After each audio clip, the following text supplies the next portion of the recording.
por telefone com ele. História de dois géneros.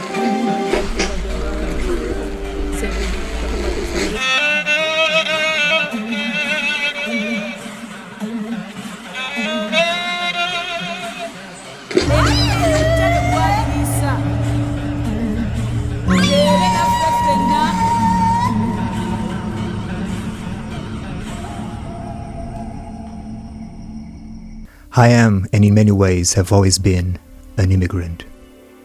I may owe my existence to colonialism, but I was the first post-colonial child in my family, the first one to be born Angolan. As civil war struck, my parents and I fled to Portugal. I guess technically we were refugees, but the former motherland never labeled us as such. We were instead returning. The sense that I'd come from somewhere else was not just ingrained in my identity, but also something life would never allow me to forget. I moved to England at a time in history when doing so was essentially moving from one area of the European Union to another. I have now lived here longer than where I was raised, that place where my thoughts were shaped. Life still insists on reminding me that I come from somewhere else. My name is João Simões, and this is The Matter of Migration, a podcast where voices from elsewhere discuss the here and now, never forgetting what came before, so that together or individually we can reach a better place. For context, we're recording this very first episode of the podcast on the 19th of June 2025, my son's 16th birthday. My co-host is Ankita Mishra. Ankita is a postdoctoral researcher at the University of Sheffield. She uses creative and arts-based research methods that amplify multiple ways of knowing and being in marginalized communities affected by intersectional oppression. She is passionate about community collaboration, co-creation, partnerships, and outreach by working with and being embedded in communities, grassroots activism, and advocacy. Welcome to the podcast, Ankita. Thanks, Joe. I'm very excited to be here today. Great. Do you think we should do a full disclosure about how we know each other, and so that it doesn't become weird further down the line?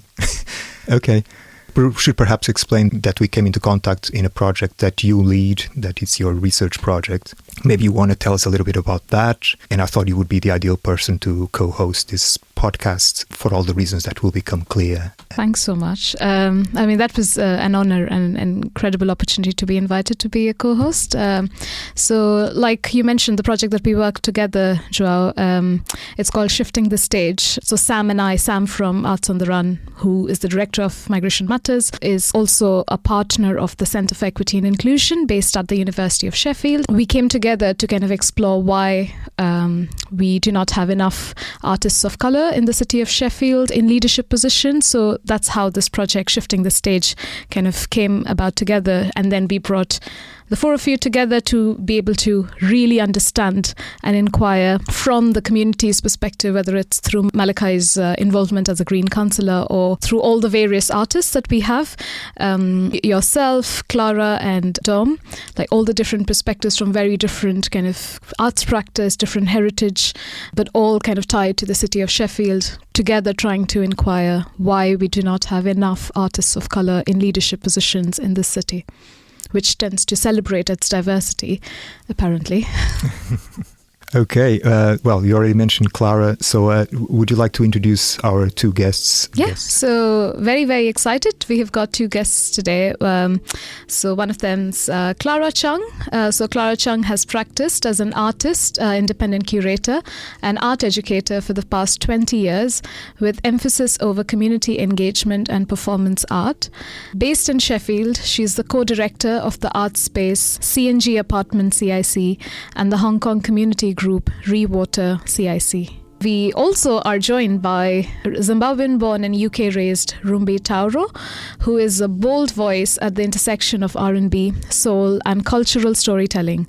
Offstage, Rumbi is just as intentional, deeply passionate about making the arts and culture accessible to underrepresented communities. Welcome, Clara. Welcome, Rumbi. Thank you. Hi. All right. Well, the reason why you're both here has to do with the original premise of this episode, in which we sought to contrast arts practitioners from a migrant background. One, a relatively recent arrival, the other already more firmly established in British culture, but each carving their own path of artistic expression. As we developed the episode further, the role of community hovered ominously, so I guess that's a good starting point. Clara, your performance practice appears to locate itself quite specifically. It feels very, very grounded and very much like we are here, and the entirety of its identity is communicated through establishing yourselves in a place. So what can you tell us about that? Thanks. Well, first of all, thanks for inviting me to this really colorful studio. About my performance art practices, I've done a few different series. I think since I graduated from college at that moment, because that was around the handover of Hong Kong, 1997. A bit after that, I graduated from university. And so, when a sort of a young adult exploring his own artistic practice, and I studied actually at that time in the US, also exploring all the different cultural experiences, and then also my hometown Hong Kong was going through transition. So I think cultural identity of Hong Kong people has been an issue like haunting me ever, like for the past 20 years. Most recently, when I got to Sheffield, I've been really lucky encountering Ellen Lee, who's a half British, half Hong Kongese artist now based in Sheffield. And at that time, around 2021,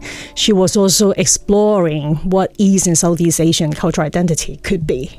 In the context of UK, sort of right after the Asian hate issue in here. And I think that also sort of helped me to reflect upon what I've been also questioning for myself. I think because of all these questions in my mind, a lot of my performance practices, which usually will be site-specific in public space, would also sort of be related to this series of questions about who I am, where I can go next.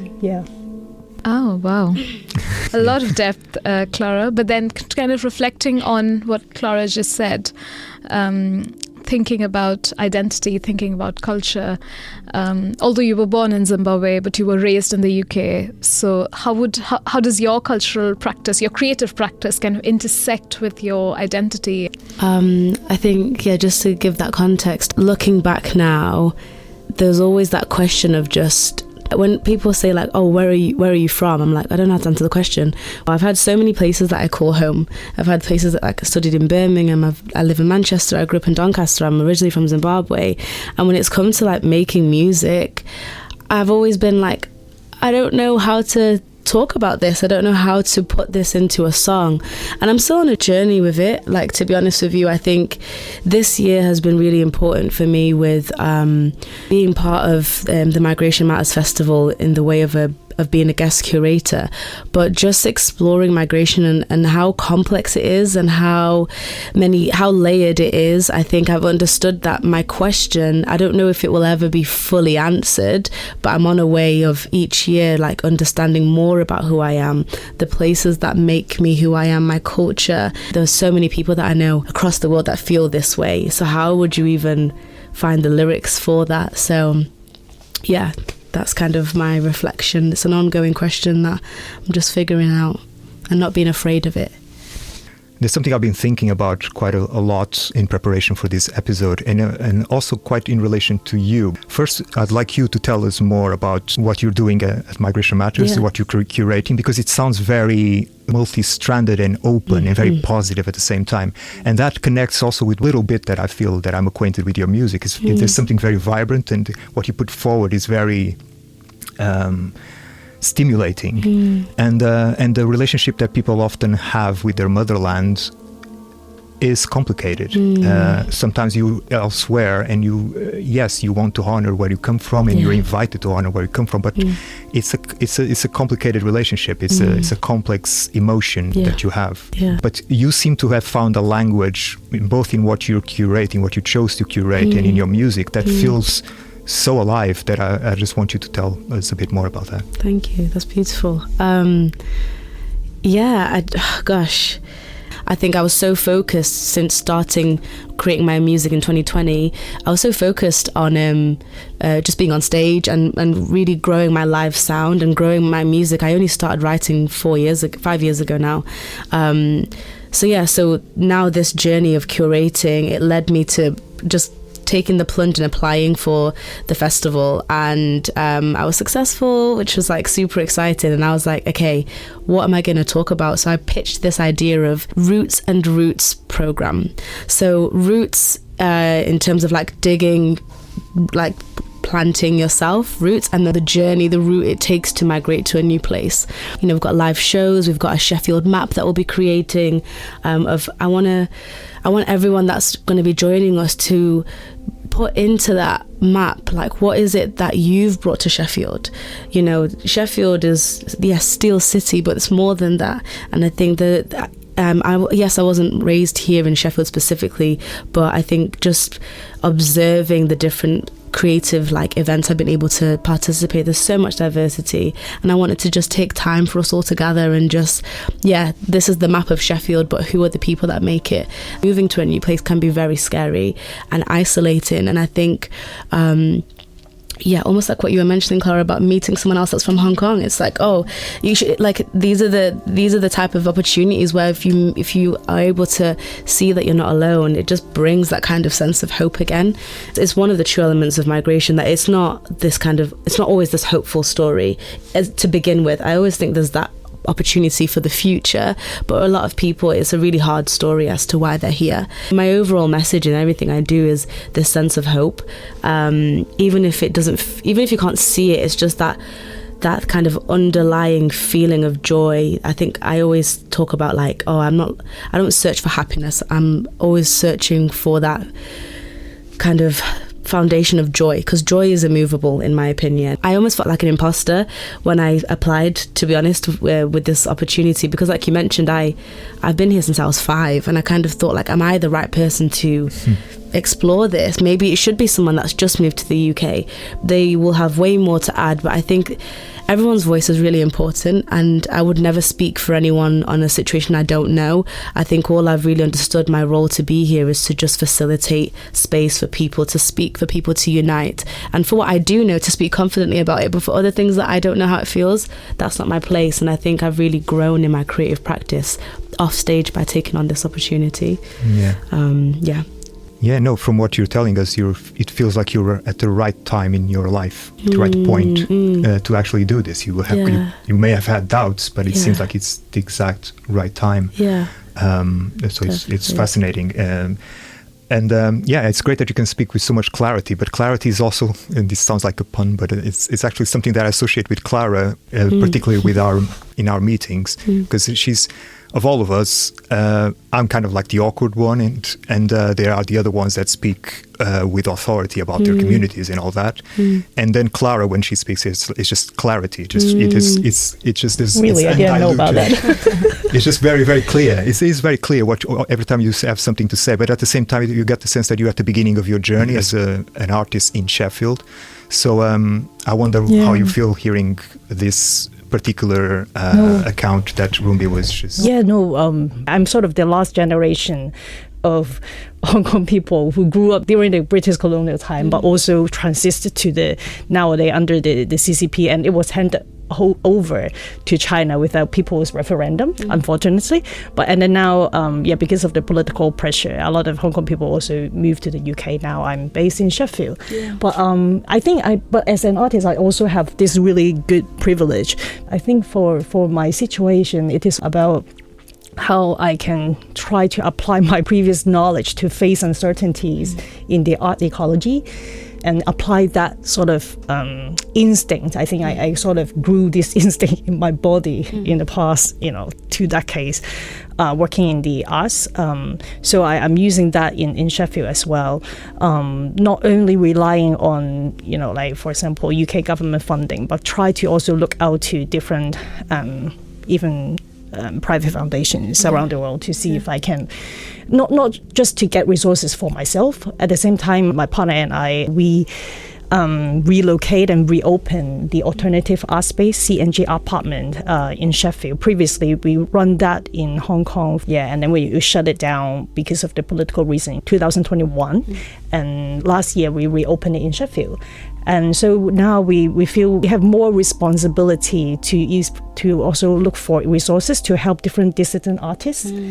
I think somehow this route that you mentioned is also like leading us to different spaces in the world and to take up more different roles or duties, if you may. I think it is interesting. Could you tell us a bit more about how are you trying to kind of reach out to community or probably build a community through your creative practice? And like you said, you've applied your instincts of, navigating uncertainty. So would you then have insights on how you're trying to do that after migrating to a new space, trying to build your kind of arts and creative practice in this new space, and also at the same time taking on the onus and responsibility to build that kind of ecosystem for others? It is a challenging question. I don't know how to really provide a really formulate this answer really clearly. No, I don't have clarity all of a sudden. Oh my goodness. But I think there's this Hong Kong Chinese idioms. It goes like 摸着石頭過河. Like when you cross the river, you sort of touch each stone, each pedal one at a time, so that you sort of navigate with some sort of grounded materials, in this case the rock in the river. So sort of follow the flow. But I think maybe the most important thing is because I think Hong Kong has always been this sort of in this grassroots status. So I think we have learned to share, and I think that's the most important spirit in all different occasions. And with that spirit, then we can have mutual trust with our friends, and then community will be built from there. Beautiful. Yeah, beautifully put.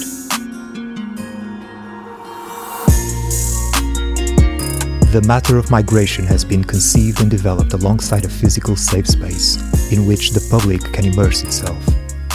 This multi-sensory installation has been designed and crafted by artist Liz von Graevenitz, informed by a series of workshops with specific groups, and will itself migrate between community spaces across the city of Sheffield, the original city of sanctuary.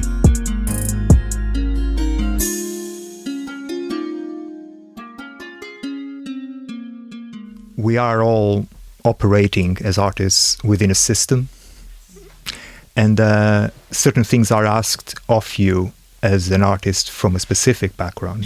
So I would like to ask each of you individually any experience that you would like to share, perhaps some expectation that was put on you, or some misunderstanding, or some anything you want to share in terms of a personal experience in that kind of like framework in which you are an artist with all the challenges, but also all the growth and the growing in different areas that you need to be as you mature as an artist, that you were also saying earlier, that you suddenly have more responsibilities as you grow.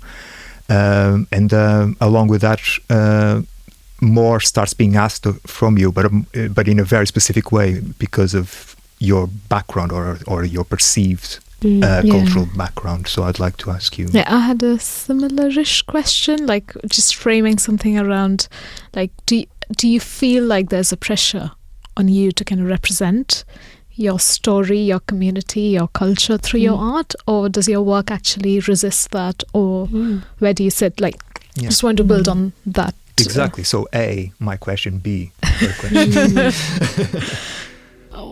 I go first? Yeah. I think, thanks for the question. I need to file in my complaint in the UK here. Well, I think since I moved from Hong Kong to Sheffield 2021, because previously I was this elected district councillor in Hong Kong as well. So I do feel there's a bit of like responsibility, like people look up onto me for something, although we don't know exactly what it is. But then since we moved here, I of course would also like to go to, and also would be invited to, a lot of welcoming Hong Kong people's programs and events, and a lot of them are quite interesting, but not as good as Migration Matters Festival. Gosh, no, I'm serious, because those a lot of those would be hosted by departments funded by more from the social welfare points of view. Okay. And then they do have certain idea about how to represent a culture. Usually I think it's really boring from the artist point of view. Oh, so boring. No, I don't want to always every year annually present the same thing, dress up this in the same way. No, I like improvisation. I like new elements, and I'm sure culture is always improvising as well. So I was amazed when I came to the UK. Oh my goodness, I'm from the visual arts. I know my art exhibition history. I know how in the old days the empire would present different cultures in the great exhibitions, and we still see something similar in 2021, 2025 nowadays, because I have this arts background, so I also would like to attend to intervene and sort of help, hopefully provide more different perspectives. And I'm not only blaming the social welfare departments in the UK. I think even Hong Kong people who moved to the UK at the beginning, because they really want to quickly exhibit who they are, so it's quite easy to fall into this, I think is a dangerous gap, to quickly stereotype yourself and present something really generic, and then repeat it, because it's easy. So you just repeat it every year, every time when you showcase your culture, and I find it problematic. And so I think with different roles politically, and also with this artist background, I think at the moment I'm still trying to navigate how I can maybe let both sides see each other, and then we can celebrate with more diverse aesthetics, let's say. Yeah, that would be the goal. The district councillor makes sense of the clarity now. That's so cool. The pressure you might have felt of kind of representing your culture, your story, yourself, to kind of fit that minority box. Yeah. Have you felt that you've been pushed, or your work has been pushed to kind of be that voice, or in your ways have you managed to kind of navigate that pressure? Because we've heard, as João was saying in the project, a lot of people have talked about there is a minority quota. The council will fund projects from artists of colour, or would invite artists of colour, but there is always that minority quota, and you somehow have to appease them to kind of sell your story, sell your migrant story, sell your racialized story, and sell your story of being black or brown. And okay, there's a lot of opportunities that come about that it's just a tick box opportunity on the side of whoever is leading the thing, whether it's a funder, an apply to play thing, or whatever. It's you can tell sometimes when it's just an organisation trying to make it sound like, oh, we support everybody, and then when you look at cohorts, it's that's not diverse though. You'll have the 1% that are ticked off. In certain situations over the last 5 years, when I've realised, oh, this doesn't feel as diverse as I hoped it would be, okay, how best can I apply myself to make sure that I'm being very honest and vocal in conversations that we have or meetings that we have. There was one time where I was asked by an organisation to come speak on a panel about something to do with diversity and inclusion, and how they could do better. And when I sat there, the only diverse people were the panellists, and it was all just one race within the audience of 30 people that all represent the organisation. And I'm this is the issue. You are the problem, because this event is a tick box thing. If someone was to almost try to attack you as an organization to say you're not diverse, it's like, oh no, but we did a panel to talk about more about how we can be more diverse. But your workforce doesn't even showcase that at all. And are we going to see change, for example, within the next year? Probably not within your work, your team members, etc. So I think there's a lot of things where you have to bring resistance towards the conversations, bring resistance towards situations you find yourself in. I think sometimes there is this kind of element of fear that is kind of behind myself as a creative, and I know with some of my other friends, of like, oh, but what if I say too much, and then it's kind of it's spread around then that like, oh, don't work with this artist because they speak too much about diversity, or they speak too much about the way that we do things.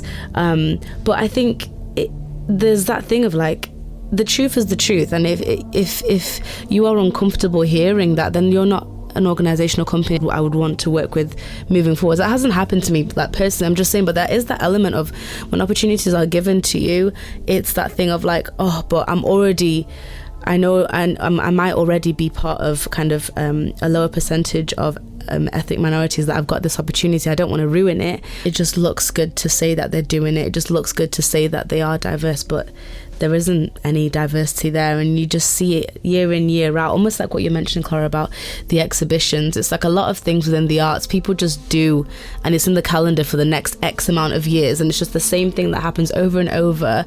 But the in-between, like I was saying about after Migration Matters, that people are going to unite, that people are going to fight for change within their spaces. You don't see that in all spaces. I think it's a very sacred thing that we've got going on within Yorkshire. I know it is. The industry is very difficult, and I think it is very difficult to have a sustainable career as a creative, but I think that I do feel hopeful that there is more support becoming available to, especially within the music industry, to support minorities. But I think just because it's becoming better doesn't mean it's good enough.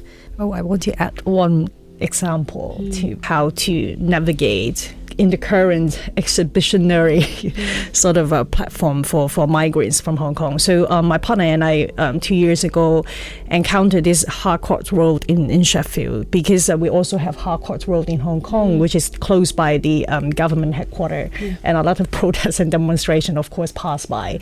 And so it really, when we see the street sign in Sheffield, it's like, oh my goodness, all the body memories come. There is this artistic instinct we should sort of follow through and see what happen. So later on, we developed this comparative history project to understand more about the Harcourt Road in Sheffield, and then also that in Hong Kong. Yeah, I mean, we sort of knew Harcourt Road because we were there, but then not exactly sure about all the detail in history. But I think this was a really lovely beginning for us to try to show our community, like both community in Hong Kong and also our new neighbors in Sheffield, like how we can sort of try to navigate this hyper-local linkage with these new migrants. And then I think really surprisingly for us is to be able to meet a lot of really lovely residents on Harcourt Road, Sheffield, and we find a lot of important community heroes. So they may be anonymous in the grand history narrative, but they are important, like helping out small social movement in the communities. We earlier talked about this aspect of kind of being afraid to lose something from our own kind of cultures or heritage. Do you think your art holds on to what you're probably afraid to lose out on? Or does it give a platform or an opportunity to hold on to things you might? Can I answer that question? Please. A few years ago, I did a film which was shown at the Portuguese Film Archives at the Cinemateca Nacional in Lisbon. And it was a film about the social circumstances of Portugal at that time, which was when austerity was very strong and people were really, really, really suffering. And I invited a lot of public faces to be part of the film, but speaking about something that it was everyone's problem. And the director of the Film Archives. He asked me how long I'd been away from Portugal, and he said that one of the most remarkable things about the film was that it had a quality that Portuguese artists have when they are away from Portugal. So part of them is kind of like turning their back on Portugal. It's like, there's no opportunities for me here, there's nothing for me here, I'm going away. But then that it's a film that very, very clearly expresses being secretly in love with your country. So secretly in love. Yes. Wow, so romantic. It's Portugal. Anyway, but you are supposed to answer the question. I just thought I'll answer So that first. was beautiful. Yes, Being secretly yes. in love with your country. Wow. I think this idea of holding on something I'm afraid that I, would lose is, interesting. But then I think the way I'm doing it is not to just hold on to this thing or this thingy or object, but to somehow try to connect it to another anchor point, so that I will make sure the network will hold on to it. I don't need to, it's not so heavy-handed. So I think, somehow maybe that's why I mentioned about community and the spirit of sharing. I think it's good to share the responsibility too. Yeah, I think I've come to understand community as something that you make, as the shared sense of vulnerability, and you make it as you go along, people by people, space by space, instead of something that you're in or you're part of, something you would piece by piece, memory after memory, shape and reshape, both community and both home. Because I think they're both linked to that sense of belonging at the end of the day, that make you feel at home, that make you feel like you're in community. So, can be a choice. Yeah. I was going to say that I wanted these episodes of this podcast to always end with the final thoughts of the co-host, not the hosts. So I think you just did that, so that's great. Oh, great. Amazing. Great. Thank you. Thank you so much. The Matter of Migration is a Frontier Media production, co-produced by Arts on the Run. Recorded at Springtime Studios in Sheffield, UK. Engineered by Ricardo Lourinho, edited and mixed at Audio Vault Casa Premium, with sound design by myself, and final mastering at Rickmore Audio. This podcast and accompanying installation have been supported using public funding by the Arts Council of England, Sheffield City Council, and Sheffield Town Trust. Special thanks to Migration Matters Festival and all the community spaces that have kindly hosted the pod.